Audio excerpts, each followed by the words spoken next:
Welcome to the Nerd Party. I'm Darren Moser. I'm Philip Gilfus. I'm Daniel Prue. And this is City Alpha 3.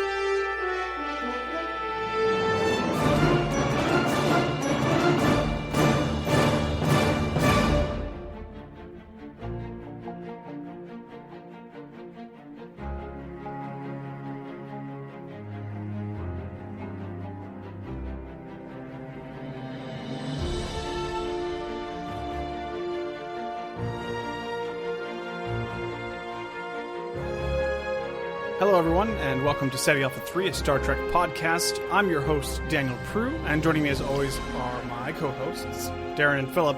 Now, guys, I told you to stop playing with the time crystal because we don't really know what's going to happen. Well, I mean, you just can't put something called a time crystal and not have us play with it. I mean, that's dumb on your part to even have it in the room. I mean, I've already had my collection of, like dilithium crystals, trilithium crystals, quadlithium crystals, and so, I mean, Timex crystals, it's part of the set. Yeah, I mean, I like doing my little Doctor Strange cosplay, and then, you know, I've seen how many ways this series can end. Good thing it wasn't 6 signals, otherwise it's a little too on the nose. And they were all different colors. Yeah. Before time, there were 6 infinity signals spread throughout the galaxy. Oh, man, now we gotta collect all the crystals. Well, yeah, we'll get into it. So, yeah, one was in an Iron Man suit, known as the Red Angel. Star Trek Endgame coming. Yeah, so we are here to talk about Perpetual Infinity, which is, what is it, the 12th episode, 13th? Episode 11. Episode 11. Lucky 11. How many do we have total? 16? Is it 18? There'll be 14. I was going to say, it's not that many. We only have 3 more. We're wrapping up, wow. yeah, basically, as you can tell, obviously. I know it's been a long road, Daniel. From there to here.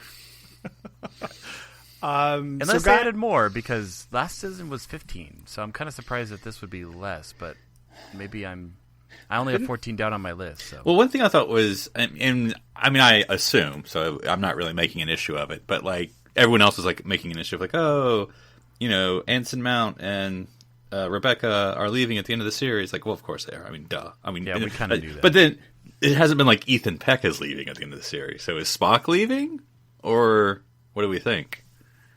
I mean, obviously we would assume he goes back to the Enterprise, but I just because they made the thing of like, oh, those two are leaving, then like, well, wait a minute, there's a third character who should not be there for the next season. I assume he's leaving too, right? I don't know.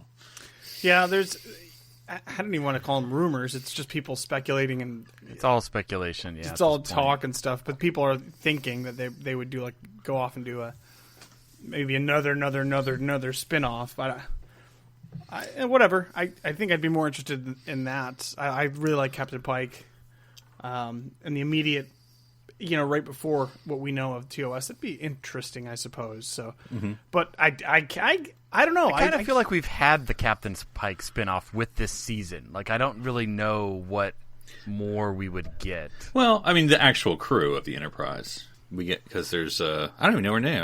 That's not my part. But again, security then chief you're on lady. the Enterprise, so and what would it look like? Get destroyed this week? I don't know.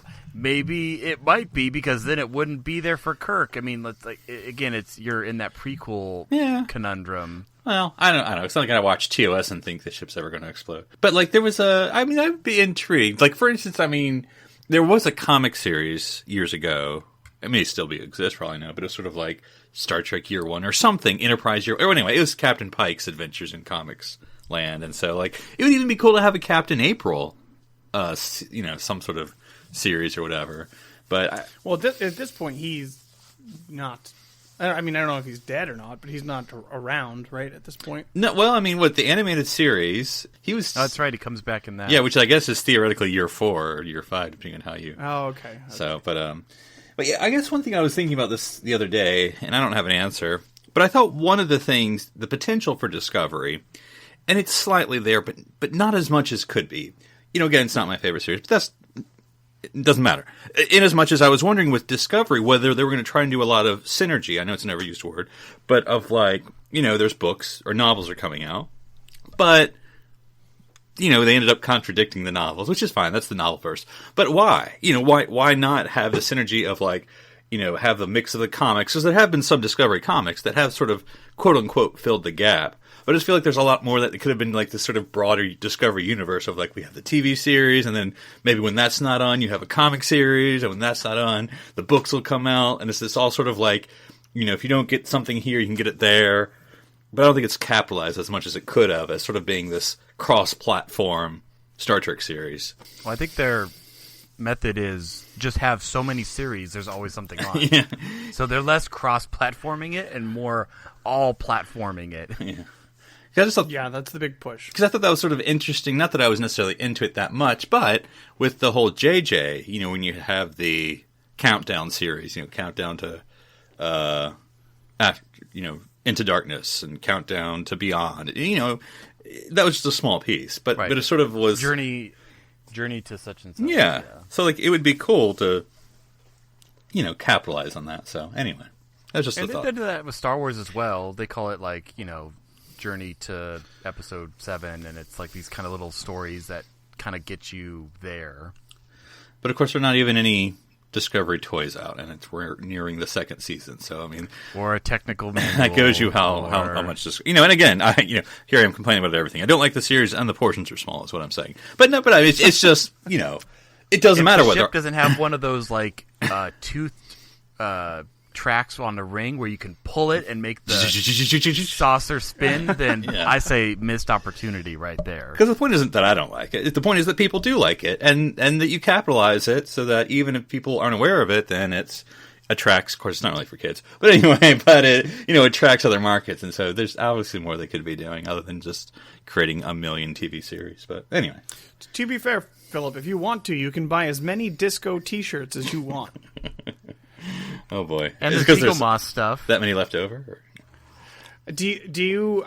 I imagine that you'll be the first in line, Philip, to buy the black comm badge, Section 31 comm badge, which is featured in this episode. Well, when Discovery first started, and I don't know if it was Anavos, which that's its own story. But anyway, I don't know who. Maybe it was CBS or Roddenberry or whoever was putting out the Discovery pens. But they didn't have rank on them. And I get it.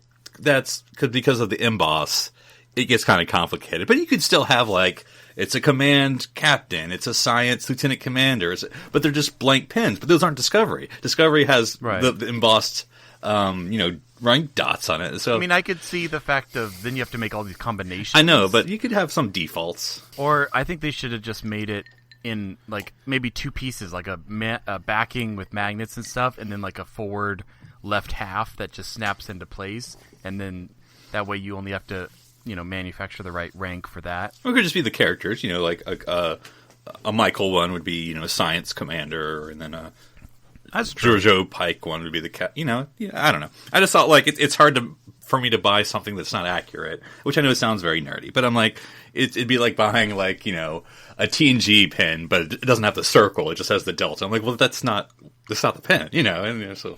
But anyway, I'm always griping about something. I know.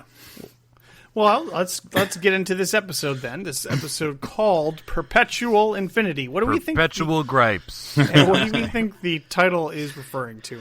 The solution that didn't pan out. Yeah. Yeah, I mean, they to say like I could keep fighting it perpetually for infinity. Like they say the title in the episode, I think. And then you had to take a drink. Well, let's start, as one often does, in the beginning. So, I previously on Star Trek Discovery. Yeah, even before then, last week with the Red Angel, we found out in the very last closing moments of the episode that the Red Angel, after all this time, was Mrs. Burnham. Dr. Burnham, you're right. Sorry. It's Project MOM, so I was not really surprised when I decoded that subtle message, but yeah, no. Yes. So we get. What is her name? I just remember them referring to her as Doctor. I don't. Gabrielle. I didn't want to say that. Yeah, I thought that's what it was. And I'm like, didn't they use that already with the character? But anyway. Yeah, and so Daedalus Project is the time suit, basically. Mm-hmm. So Michael wakes up. This is the start of the episode. She wakes up in sickbay. Very confused. She thinks she had Was the whole last episode a dream? Was the whole season a dream? Was the whole series a dream? Anyway.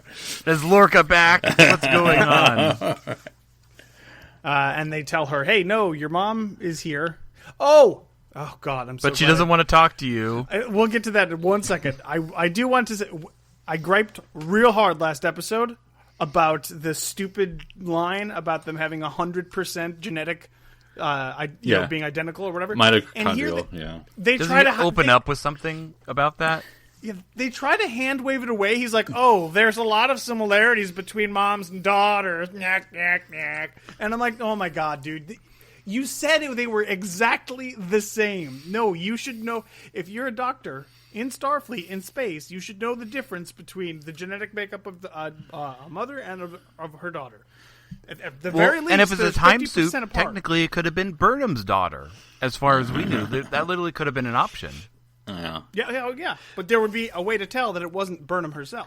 Also, Well, the way was to Scooby-Doo mask her. That was the only way to tell. Well, I was, so Dr. Culber's there. I mean, for one thing, I noticed, hey, he's in a uniform for the first time in about X episodes, and he's just there. And then there's just one line. I don't even think it's at the beginning. Maybe it is, but I forget the exact line, but something like, he's like, "I just put this back on, and now crazy stuff's happening." Yeah, or something about you've gone through a lot or something. But I'm just like, we're not going to get any more out of the storyline, are we? There's no more Stamets and Culber. We got what we got, right? There'll be 5 seconds in the last. It's the Red Angel show. It's going to get 5 seconds in the last episode, but that's why I just we had this 5 seconds with him and the Admiral / Doctor. And I'm just like this. I mean, because again, I like his character, but you can't give me 5 seconds an episode and expect me to be like, you did it good. And it's like, no, give him half an episode, I'll be happy. But anyway, moving on. Don't even show him.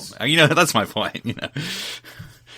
So they're talking and explaining to Michael, "Hey, your mom is totes here. She's really real, and let's go talk about it on the bridge." And because they break it up like that, and so then we cut to the Section 31 ship, which still has no name. It's just called the Section 31 ship. Mm-hmm. Which we learned, though, in the preview for next week's episode, that they're all Section 31. So, it rolls off the tongue, Daniel. It's the NCIA-93. I mean, I don't know how that's hard to remember, but yes. That's actually, in the Final Four, that's actually who is going to advance. Sorry. That's what conference they're in, the NCIA, and they're the 93rd team. Oh, you know what? Sorry.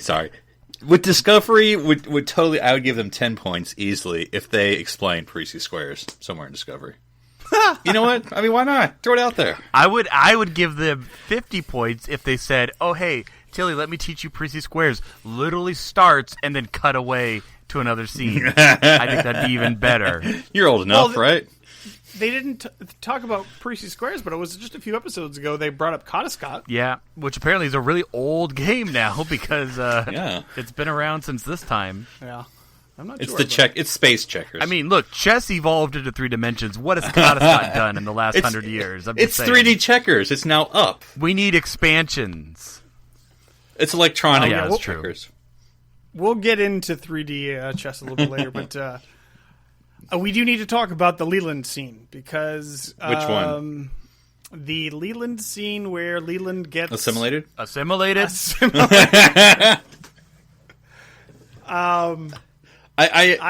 assume I knew what they were. I get what they're going with zooming in, but zooming was just like, you're really making it look like the Borg. You're not helping yourself. I'm not convinced that they're not going to do the Borg, which would actually be really upsetting to me. Mm-hmm. Well, because especially since I always had the impression from Voyager and other references that the Borg have been around for a long time. We are at the beginning, the end, the one who's made. Yeah, not just, no. And they would know about Earth and a bunch of other stuff. And they come from the Delta Quadrant. So, there's some certain important things that you can't just ignore. I feel like we can't really put that on Discovery yet because... but we're holding in reserve because of the way this show's been going. Because of the way it goes sometimes. I will be super upset.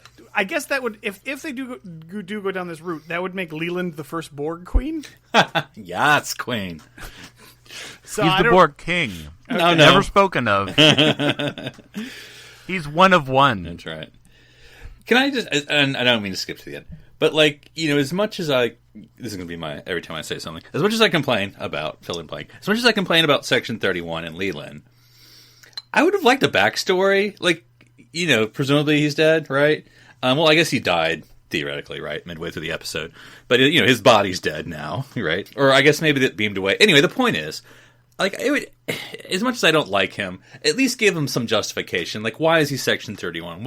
Give me some stupid childhood story or some, like, oh, this is when I wanted to do that, and then that happened, and I realized I needed to join Section 31, so that I give a blank about the character. Because otherwise, he's just, like, the bad guy, and he gets assimilated. We had the Pike connection, and I think it would have been interesting if they had, gone into that. Like, think back to First Flight in Enterprise, where you had Archer, and you had his JG. JG, and you could see where they diverged, but they were very similar, and they could understand each other and where they came from, but they took risks in different ways, and one was a captain of the starship and one was not, and so that was an interesting dynamic, and we didn't even know who that character was until that episode, and they did so much in that with just him. And we already knew he was dead at the beginning of the episode. And maybe I don't know, maybe that's the issue with, or maybe the pitfall of these long-form stories where instead of, we don't get a Leland episode, we don't get a Jerjor episode, it's just strung along 5 minutes here, 5 minutes there, over 15 episodes, and that's just, it's kind of less satisfying because, we just we don't get all the answers until like the very end, if we get them at all. Yeah, I don't blame that on long-form storytelling, though. To give it a Star Trek example, Deep Space Nine obviously did this much, much, much better, where it both had those moments in between, along like a lot of the B plots and stuff like that, and it still had those singular character-focused episodes. I think Discovery's biggest problem is the pacing and its constant need to go 10,000 miles an hour like every episode, and it just never slows down for 2 seconds. The best time Discovery ever had was when it slowed down to have a beer pong competition. That was great. We got a party on the ship. That was fantastic. But it never. It's always. They're trying to tell a 20-part story in 14 episodes. Yeah, exactly. Yeah. Yeah, and that's what one of many things about Series 1 or Season 1, excuse me, that if you can't set a novel in the season, you're going too fast because there's literally and so like the episode 1, 2, and maybe even 3, I can't remember off the top of my head, of second season were slow. Like you could have told a story in between episode 1, 2. You know what I'm saying? But like you could not do it after like 4 did now or something. But yeah. Or like in season 1, the Harry Mudd episode was actually a pretty good breather. And weren't we supposed to get him again this season? Or did we already and I forgot? I thought he was coming back. Well, there's the other thing. I mean, the Harry Mudd episode, yes. Oh, why would spend time on Harry Mudd? Because bringing in Harry Mudd, it's a Harry Mudd episode, but what we're actually seeing is our characters react to that situation. That's what drives the character development. And either development between the characters or us as the audience understanding more about them. And that's all good storytelling is you have a group of people and you throw situations at them and then seeing how they react and how they change and how they make decisions. But like you were saying, Philip, we're just moving so fast. I mean, how many episodes ago was it where Burnham couldn't pull the trigger to throw her friend out the airlock? And now that feels like 8 episodes ago. But it also feels like I know the it wasn't, same episode, this one. Like she couldn't. What was it now? She couldn't kill her mom, or anyway, she couldn't send her mom back. But I think this is my opinion, of course. I don't think she didn't. She can never pull the trigger. Yeah, and that doesn't help Commander Burnham as a character. She's gun shy. I don't want that as a captain. She doesn't deserve to be a first. If you can't make the hard decisions, you don't deserve to sit in the chair. And I get that they're all emotional decisions, right? It was her friend in Arium. It's her mom. But, like, you gotta, welcome to Starfleet. I mean... Captain Picard sent, Commander Darren down to almost die. Riker shot at Picard. And he was in love with her. Yeah. Yeah. And I get, I'm not taking away the emotional things. But what it is you make the hard decision and then you cry about it afterwards. But if you can't make the decisions, Michael, you got to wait for, security chief to shoot out the airlock. You got to wait for, Spock or Pike or whoever to make, then... What are you doing? You know, it almost feels like she's just emotionally compromised this entire season. I think so. And I mean, Spock defined it really well, where he's like, "Oh, we think you're the Red Angel because of this, and this," and he's like, "Yeah, that defines your psychological profile to a T. Like taking all the burdens of the entire galaxy on yourself." And I mean, like again, like going back to the I don't remember the episode name, but the airlock episode. You know, I have so much trust and faith in the security officer because I know she's going to do her job. And I've seen her doing her job. I've seen scenes of her doing her job. I've seen moments of her doing her job. And I trust that she's going to do her job and do it well. And, you know, and have adversity, have, you know, because of her breathing apparatus had a complication. But, you know, those are great scenes and great moments. And I don't know why I can't feel that about Burnham. You know, it doesn't help. It doesn't help the character. It doesn't help the show. It doesn't help the premise that Michael is literally in the center of everything. It doesn't help that she's Starfleet's first mutineer who started the war, the Klingon War, like single-handedly. Is that why she's so gun-shy? Because the last time she was not gun-shy, she started the Klingon War? I'm seriously asking, because that kind of explains but it also it a doesn't little. help this season that her mom is at the center of the universe-ending paradox. And it's like, you're making this character too special. Like again, they say it outright. I mean, who says it? Yeah, it's like in the Red Angel where they're like, "It's you. It's all about you, Michael." And we're like, "Yes, we know. That's what you've made these last 2 seasons about." Yeah. Yeah. It's like there are special characters in all Star Trek shows. You know, between Data and Odo and Seven, there are special characters that in very important events hinge on. Picard with the Borg. But it's like... Or Sisko. Sisko's a good example. Sisko's a great example. But the thing about Sisko, even he has a scale. Like, he's very important to the Bajorans. Right. Michael Burnham Not the galaxy. Yeah, Michael Burnham is literally at the center of everything in the universe. And you kind of can't really blame her for being egotistical and emotional and, like, uneven-headed. Everything revolves around her. That's her whole universe. That's how it works. Because I get, and I don't know what y'all's reaction was to Dr. Burnham's, and I don't know what, because I watched it recently. I watched it Sunday, and I don't know if I've really thought about her character or her thought process. Because she comes across very cold, but understandably so, at least to me. Like, look, I've done this a million times, Well, she's been on 800 missions. Yeah, she's sort of Doctor Stranged it.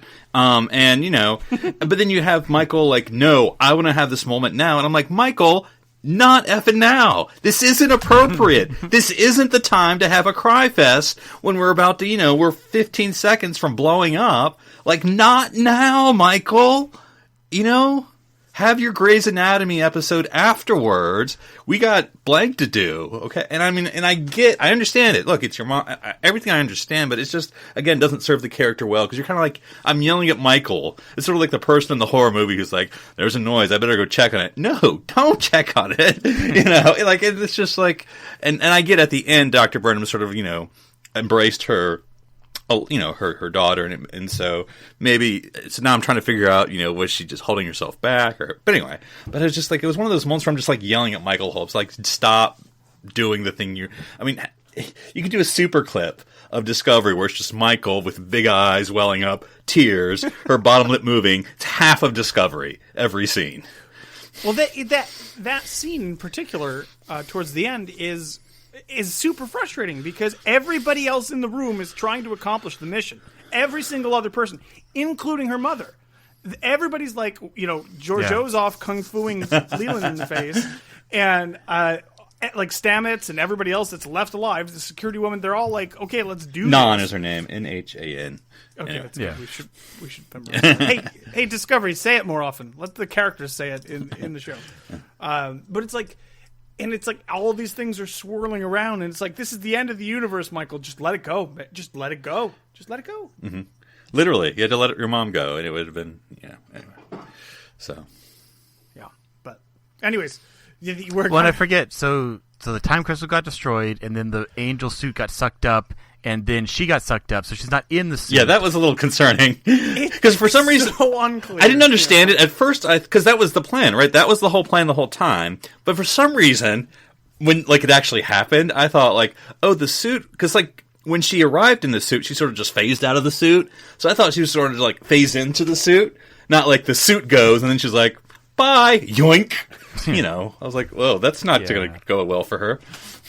Well, I'm just glad that when they were designing the suit, they built the POV blog cameras into the forearms so that she could give these, awesome fly-around shots of the radio. I mean, again, it's written in, but they have drones too because there's a bunch of aerial. I did see those. Well. Yeah, she has two. Yeah, that's true. No, I was actually really unclear about what happened in that final scene. So the idea was. And this is so convoluted. We'll have to get into the revelation that her mom was responsible for giving them the sphere information in the first place, because I still don't understand that. But, she was putting this. She put the sphere in their path or something. Or them. Okay. I think I have to watch the sphere episode Or put again. them in the sphere's path. Whatever that means. Okay. So what their plan was, I think, was to upload all the sphere data into the suit, push the suit into the future where Control could never find it, and then that'd be fine. Right? Okay, I'm on board for that. What happened was they tried to intercept the signal. The plan was to transmit the data because they can't delete it. So they move the data into the suit. Right. And into then the future. suit goes away to the future and now Control can't get it. Right. Yeah. I'm on board with that. But what ends up happening is the time crystal gets destroyed in the process. Does it? Okay. I thought. I don't know. Well, it got destroyed from all the rapid shooting at the shield. It was Leland with his phaser pistol. His phaser rifle, yeah. Phaser rifle. It looks like it gets destroyed. Like, it looks like he shoots clear through the suit. Okay. Maybe it's not destroyed. I don't know. I remember like some sort of lightning bolt coming down on because it's on the back and it like zapped it and it broke, and that's when I think it got sucked up into the vortex, like it was untethered or something. Well, it's still being anchored by the something MacGuffin. Right, but they say that she can no longer navigate the time stream. Mm-hmm. So she's going to be stuck into the future. It's like a broken TARDIS. Yeah, there you go. There we go. It's not really made clear. But then, of course, then you see the suit get sucked up and then her gets sucked up and you're like, oh, wow, she's dead. Yeah. Like, how is she going to breathe? Like, I don't know. Maybe she lands on a planet. You never know. Okay, I guess. But anyways, I was didn't it say... Okay. And I only watched the episode once. Didn't it say she keeps being pulled back to that one planet? Yeah, which is like 900 years in the future or something. So maybe she'll be all right. She'll just be cold because it looked cold over there.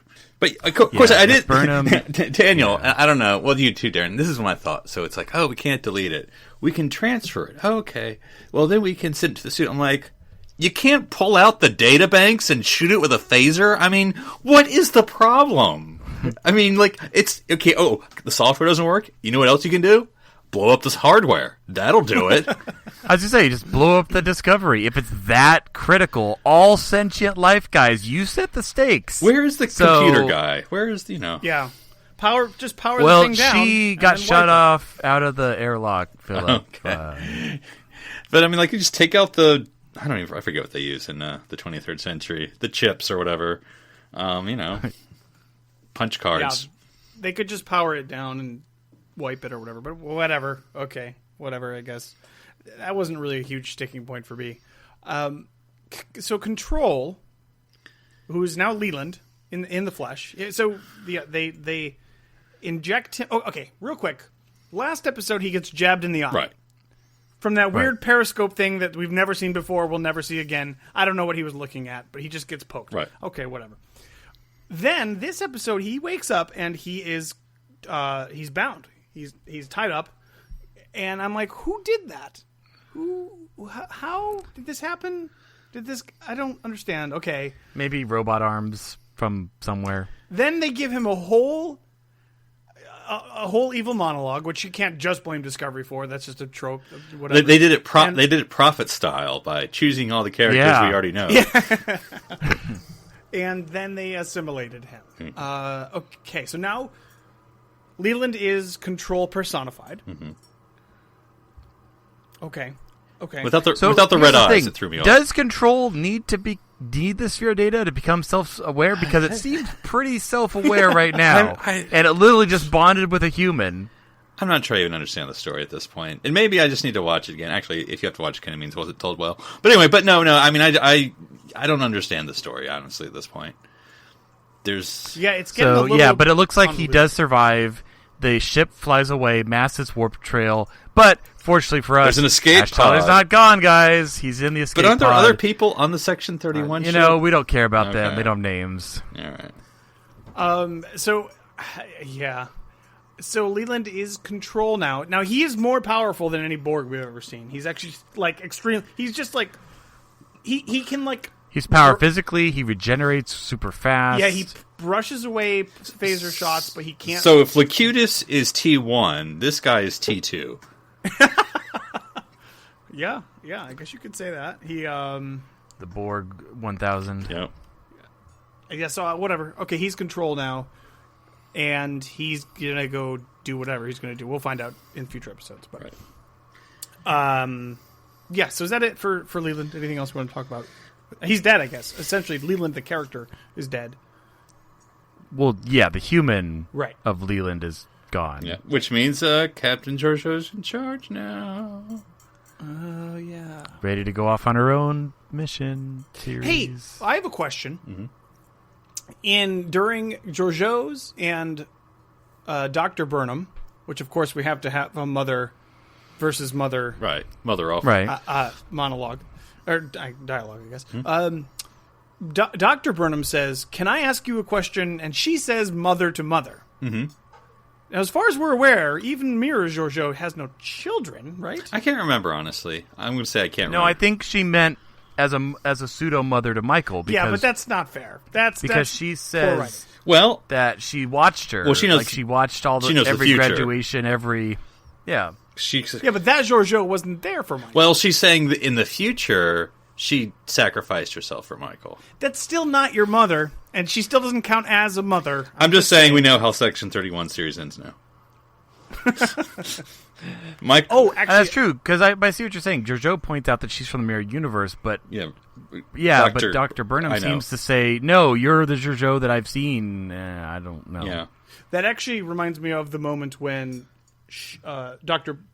Burnham is talking to Pike and alludes to his less than stellar future. Oh, yeah. Right. Oh, yeah. And then She's like, "I got 2 words for you: beep and double beep." You know, but you know, it all ends up well with him. You know, we can focus on the beep, but you know, he gets to be young and with Vina or whatever her name is. It all works out. yeah. But it was a less than. They could have done a little touch of subtlety on that. I thought it was. Yeah, a little Dr. Burnham's a little salty. That's all right, though. I get it. She's lived a hard life. Well, 800 missions is a lot. That's right. A lot of failures. Right. Yeah. Hey, well, that's the thing about time travel. You can just keep trying. So does it make sense, and I'm not saying it doesn't, I'm just asking, does it make sense now that Dr. Burnham is the Red Angel, and all the things that we know the Red Angel has done, does it make sense that Dr. Burnham has done that? So, like, they mentioned the church thing, not that they give any context other than that she did it. You know, She's just trying to save people. I mean, is that what it is? See if she could. I didn't get there was no context. I mean, I can invent it in my head, I guess. But I didn't, but then, like, saving Michael obviously makes sense. So appearing to Spock, apparently dyslexia is the reason, I guess. Okay, I'll go with it. Yeah. We should talk about that, actually. There's a lot to know about. But what about the appearance with Saru? Does that one make sense? So here's the thing. She says that she doesn't know anything about the signals. Right. So we have no idea what those are yet still. Or here, remember, it could always be that Michael gets her hand on the suit and then actually goes and does the other non-Michael events. Because remember, they said some of them where the Red Angel appears And some not. and some is not. Yeah. Mm-hmm. And so I don't know. It's getting so complex. Yeah, because I don't and really convoluted. I mean, I don't care. I mean, I'm gonna. That's the real answer. But like, even if I did care, I would have to like rewatch this whole series again in order to understand it. I think. Yeah, I fear we're going down a lost route Yeah. here, where the cart is coming before the horse. The story isn't what's important here. It's just the twists and the weirdness, and like it doesn't. We're gonna get to the end, and we're going to be just as confused as we are right now. It'll be like, oh, okay, well that's what that was about. So I guess I don't really need to rewatch this again because now I know what it was about.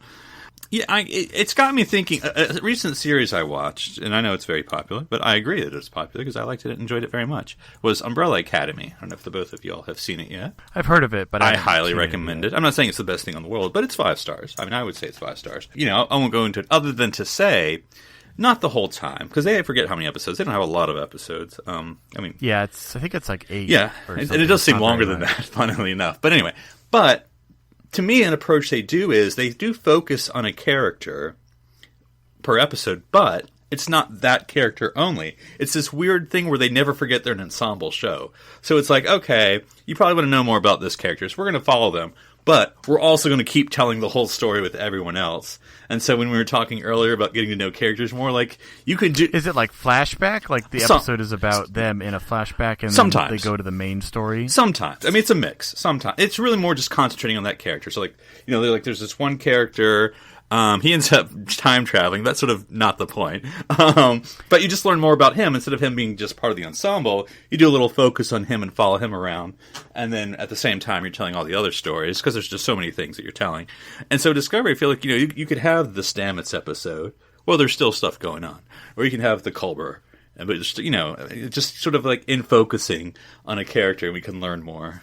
But anyway, we're not going to get into 3 episodes left. And even when they attempt to do it, it doesn't work that...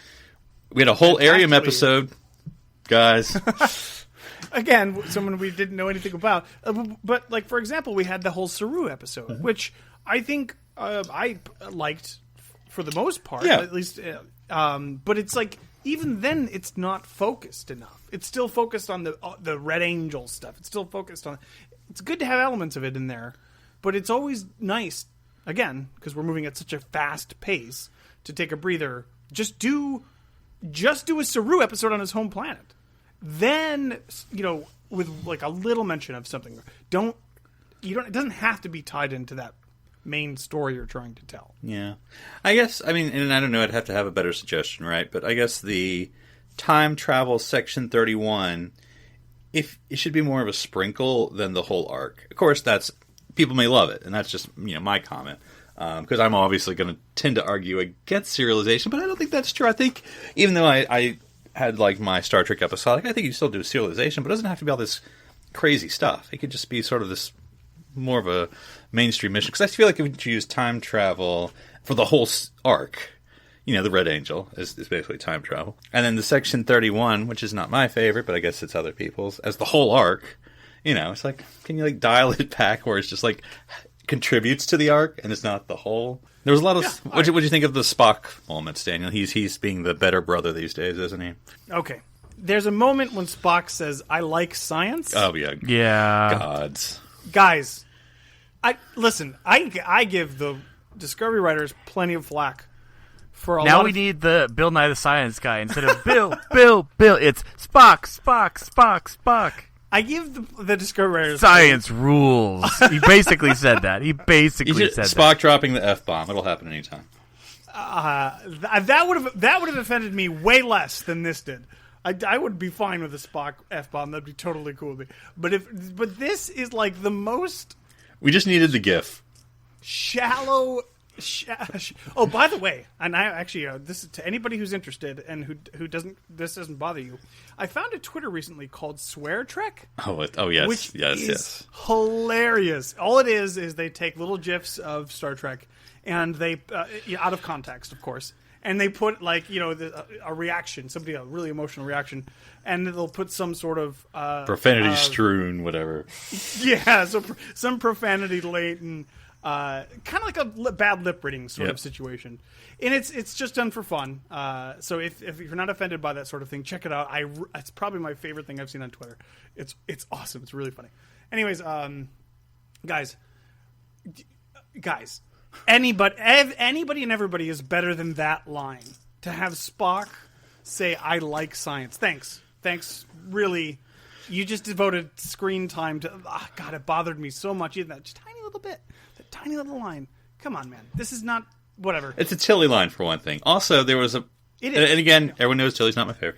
But there was a part in like the first third of the episode where Tilly's on the bridge like, no. I'm like, just shut up. We don't have time for this, Tilly. Just for your weird shenanigans. Just shut up. Unless you're contributing something. I had my shut up Wesley moment. You know. Saru did that because they were talking about Newton's second law or whatever. She's like, oh, and she my goes, favorite law. And I'm like, this isn't the time to be weird, you know. And Saru literally said, or he just started talking over her, Yeah. I'm pretty sure. He didn't let her say it. So It's sort of like a so anyway. Yep.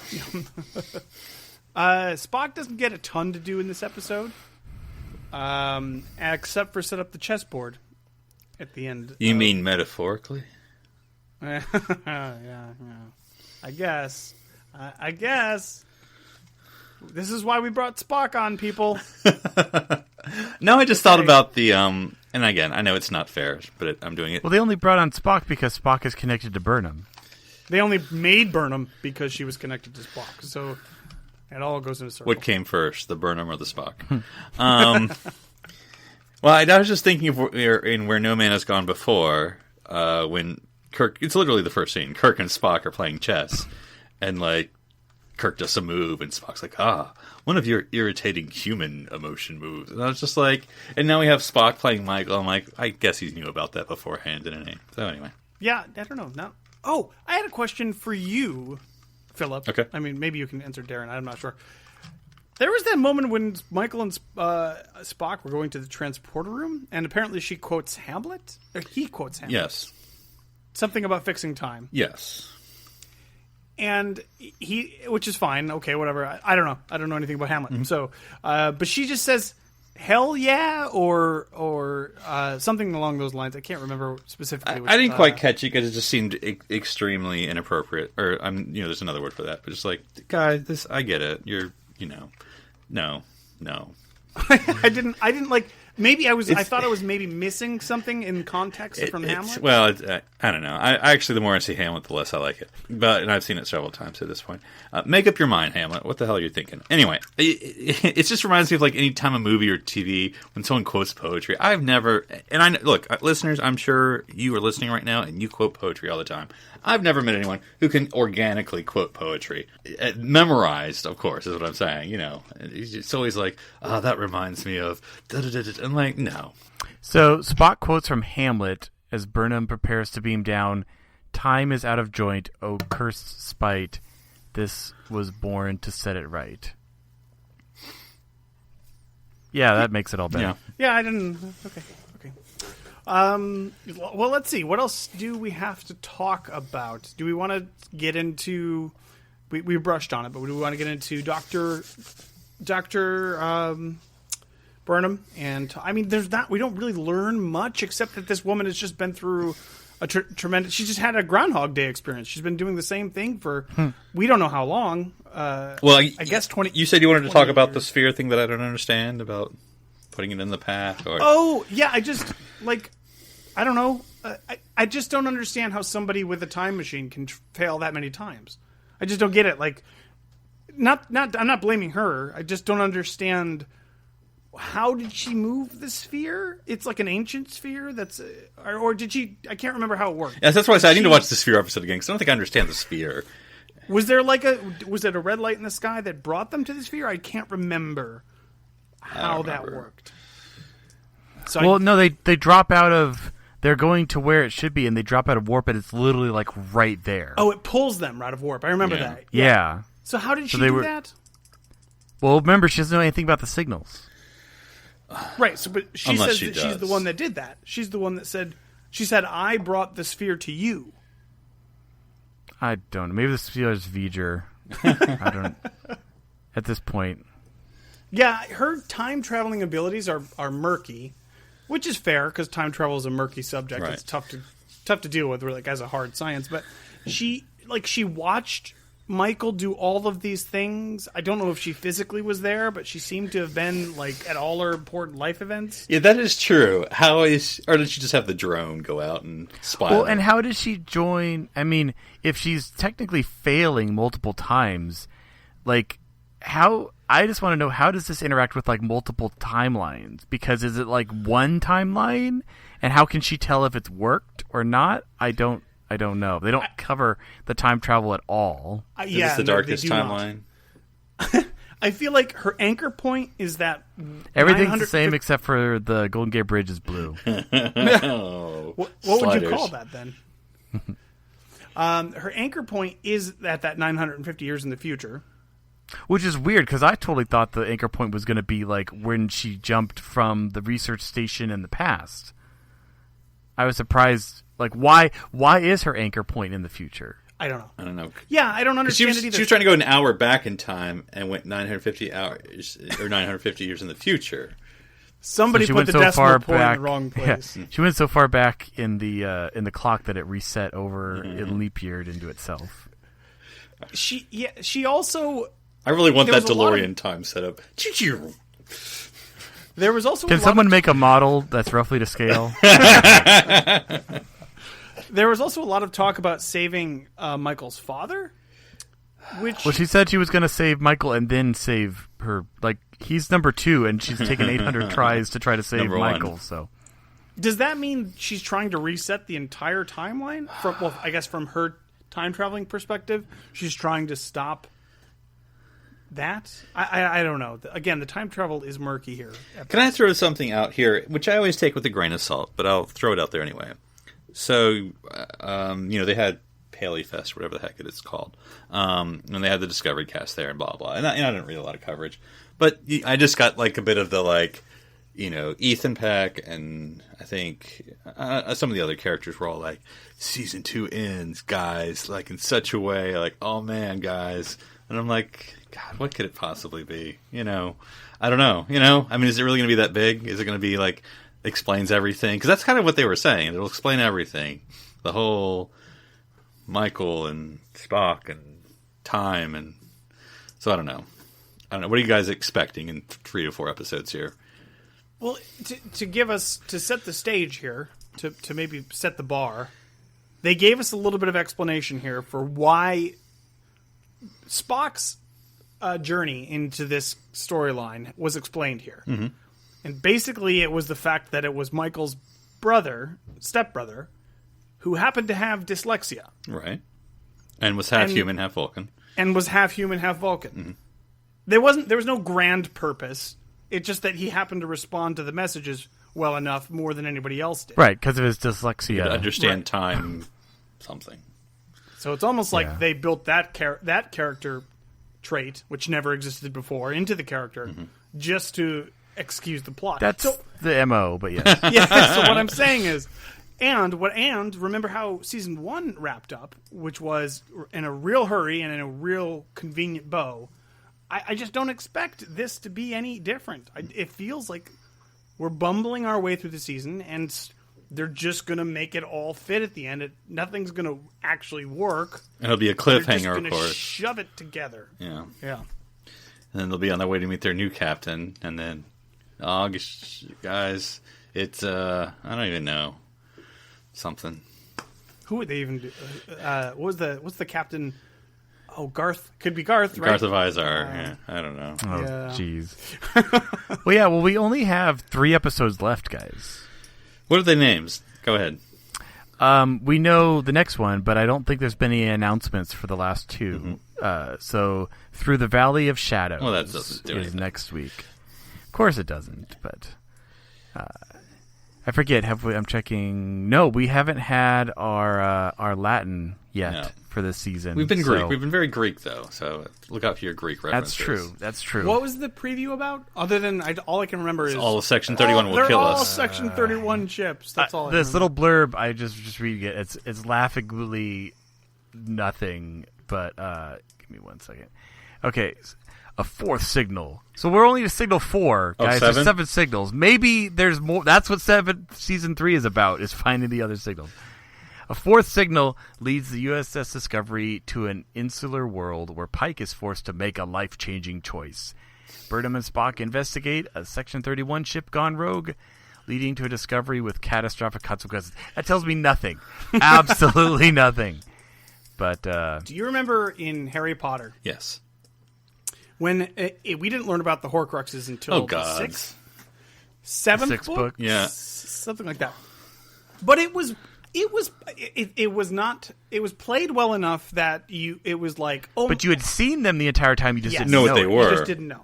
So it was, because it was always planned for them to be the horror.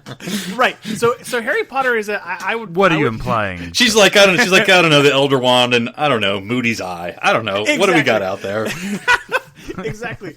It was, I would say that's a 50-50 example. It was half done well and half not done well. That's a good example of some good retconning and some terrible retconning. Because they're like, oh, this makes sense. There's one thing in every book that was a thing. And then we get to the last three, and it's like, oh, and then, of course, these other three. And then it was like kind of fumbly, but also kind of well done.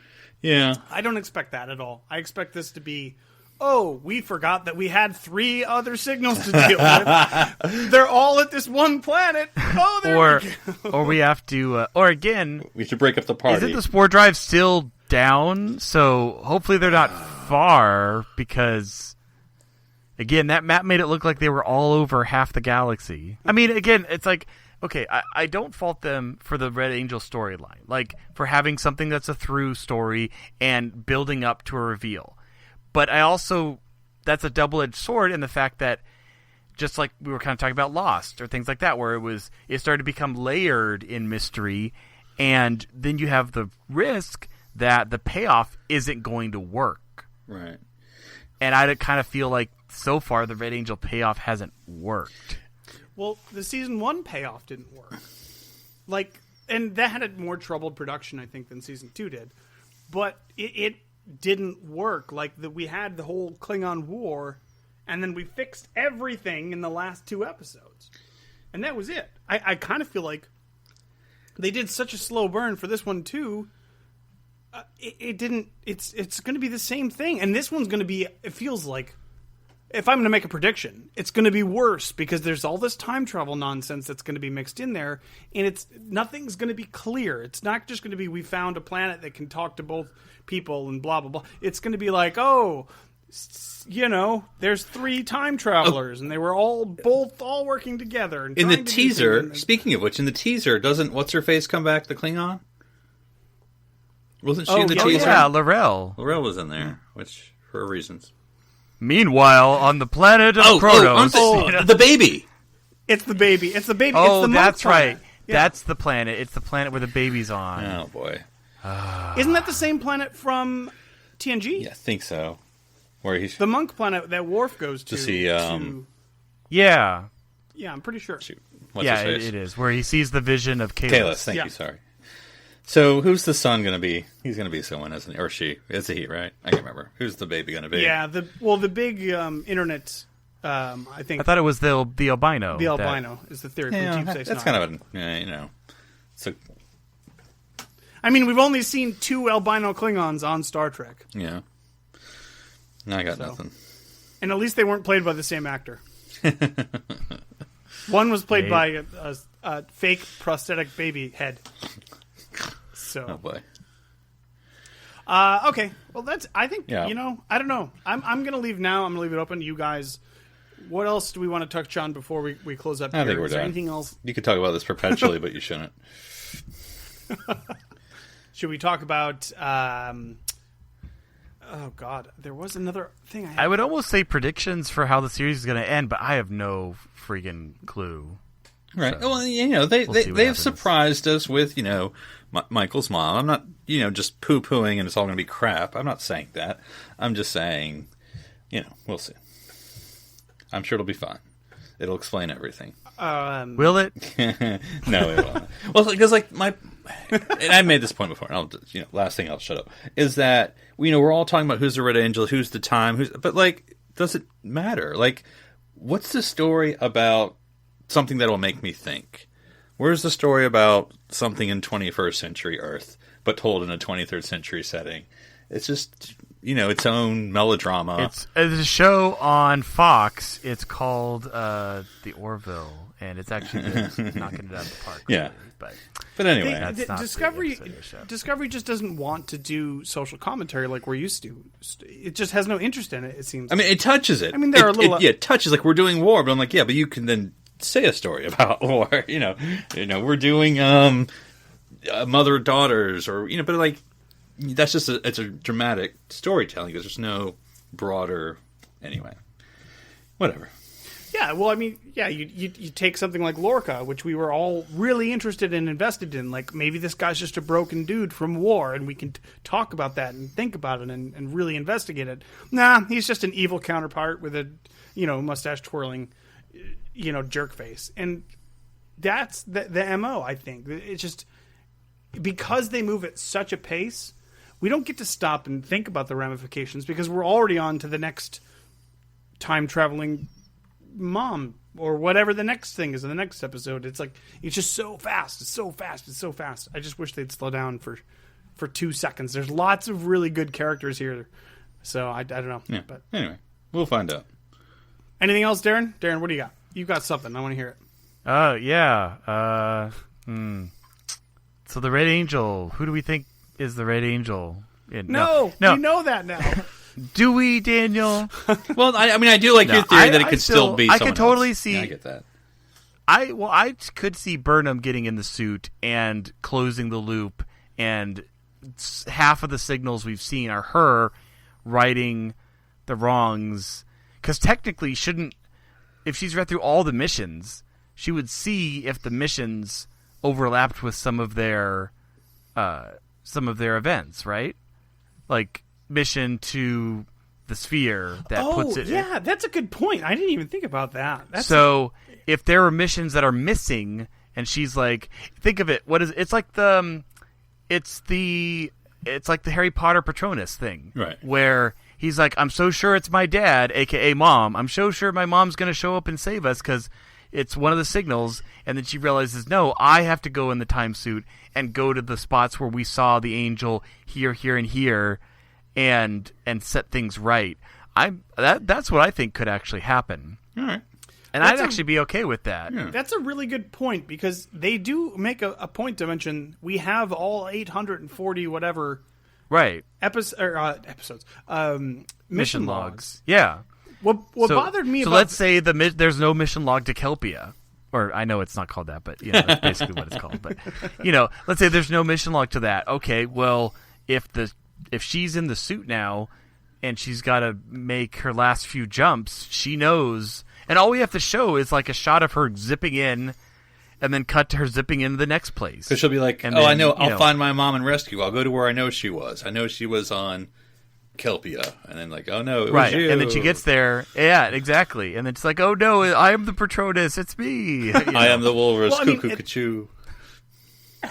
At this point, our characters should be much better informed than they'd been up until this point. That's something I didn't think about, but that's a great point. Because they said there was no... Just because Dr. Burnham has said, I don't know anything about the signals. So that is still something else. But they still understand at least a lot more in context than they Right, they do. But that's where the crux of my theory comes from, because if she did know the signals, then what else is in this? She didn't. What if Michael sets the signal? What else is in the sphere data? I feel like the sphere data just has stuff that only makes sense for that story. So like, there's this, all this information about like, oh, what have you discovered? Yeah. Well, what's happening right now? Turns out there's something that applies. What else? Keep looking at it. Well, it's really lucky. The last thing the sphere scanned was Spock's shuttle. You know what? It turns out they have Section 31 ion trails information. Well, that's true. Actually, the more I think about it, the mission logs are the new sphere data because you would see her entire battle with Control, all of her attempts. And if I were them, I'd be analyzing that data like crazy, trying to figure out what else can we do, because you're just one person, Dr. Burnham. We're a family. Oh God! Okay. Oh, God. Stop. There's two things I want to get into real quick because we're running up on time here. The first thing was that what really bothered me was we saw the entirety of Mission 1 log. We saw where it was they got attacked by the Klingons on the station. She jumped into the future and then cried, "No!" Right. And then it said end of Mission 1. And I'm like, wait a minute, that's not the end of the mission. We've got to find out how she figured out. Well, but I think the mission is the jump, really. Okay. I mean, I see what you're saying, but it's like the recording is really all the moments around the jump, and then after that. Okay, I mean, fine. But yeah, I know what you're saying. That's mission. fine. Mission 2, the next moment. Okay, hit the record button again. Well, see, they have to pause in case it's sponsored, and they have some ad breaks. So Yeah. Well, she's well, we know that the time crystal is sun powered, right? I mean, going around the sun is how you go back in time, right? So it's sun powered, right? It's slingshotting I her. have no That's idea right. how it works. Yeah. That's why it's like the anchor is just a bungee cord. Dang it, you scientists! You were so excited on whether or not you could. You didn't stop to think if you should go into time. You just slapped disco on a t-shirt. and just, Time. And then you're selling it. You're selling it. You're selling it. That's all right. there is. You know what? Yeah. I think that's good for. Are we done? Are we done, Daniel? I think we're done. I don't want to be here forever, man. Perpetual, not just infinity, but perpetual infinity. That's a long. There's nothing time. beyond infinity, guys. I don't know how you could perpetualize. Well, it, no. but- There's to infinity and then beyond. So I think. Oh, jeez. Yes, that's true. All right, so let's close this up. I'm Darren Darren, if people wanted to talk to you about what does lie beyond infinity, I'm sure there's a way they could get a hold of you. Yes, I'll jump back in time from when I see the season finale and let them know. But they can find me on Twitter, Instagram under username Dr. Sci-Fi, DRSCIFI. And Philip, if it was your mom, I mean, wouldn't you be sad too? You could talk to people about that. How would they get a hold of you? They can find me on Twitter at NC Public Servant. And if people want to get a hold of me and we could talk about why I like science is the dumbest line ever written for Spock, I would love to have that conversation. And you can find me at OneUpDan. That's the number 1, not the word. And that's it for this week. Next time, we will be talking about the episode. What is it called, Darren? Through the Valley of Shadows. Ooh, spooky. Sounds like a Final Fantasy episode level, but and that will be Philip guiding us through as we with a head flashlight towards the penultimate episode. Yeah, we don't have long to go, so we will. So tune in next week for what we think about that. I'm Daniel Prue. I'm Philip Gilfus. And I'm Darren Moser's dad. Stranded here on SETI Alpha 3. Played by the same actor.